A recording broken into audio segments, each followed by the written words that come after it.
रमा की कहानी। रमा एक छोटे से गांव की बहू थी। उसकी शादी बहुत कम उम्र में हो गई थी, जब वो सिर्फ 10वीं कक्षा में थी। पढ़ाई छूट गई, किताबें बंद हो गईं और जिंदगी सिर्फ रसोई, खेत और रिश्तों में सिमट गई। उसके ससुराल में किसी को उसकी पढ़ाई से कोई मतलब नहीं था। वहाँ बस यही माना जाता था कि बहू का काम है घर संभालना, पढ़ाई नहीं। पर रमा के मन में पढ़ाई का सपना अब भी कहीं अंदर जलता रहा।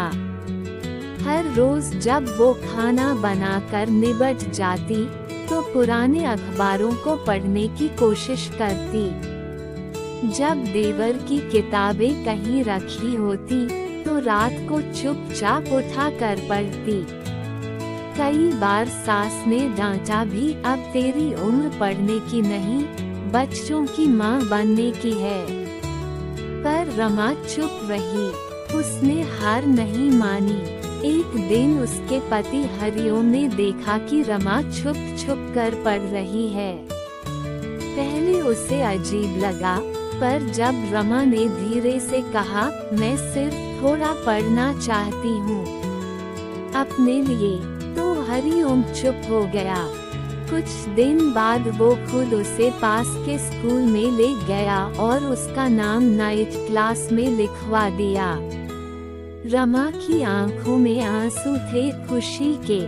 अब हर दिन वो दिन भर घर का काम करती और रात को स्कूल जाती। रास्ते भर लोग हंसते, बातें बनाते, बहू पढ़ने निकली है, अब क्या अफसर बनेगी। पर रमा सिर्फ मुस्कुराती और आगे बढ़ती रही। वक्त बीतता गया। रमा ने 10वीं पास की, फिर 12वीं, फिर बीए, और एक दिन उसे पास के ही गांव के स्कूल में नौकरी मिल गई टीचर की। वही लोग जो उसका मजाक उड़ाते थे, अब अपने बच्चों को उसके पास ट्यूशन पढ़ने भेजते थे। सास जो कभी किताबें छीन लेती थी, अब गर्व से कहती, हमारी बहू अब मास्टरनी है। रमा ने यहीं रुकना ठीक नहीं समझा। उसने गांव की बाकी बहुओं को इकट्ठा करना शुरू किया। शाम को उनके लिए पढ़ाई की क्लास लगाई।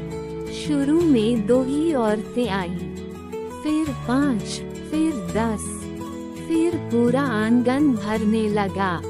अब हर शाम रमा के घर में औरतों की हंसी, सवाल, उत्तर और किताबों की खुशबू गूंजती है।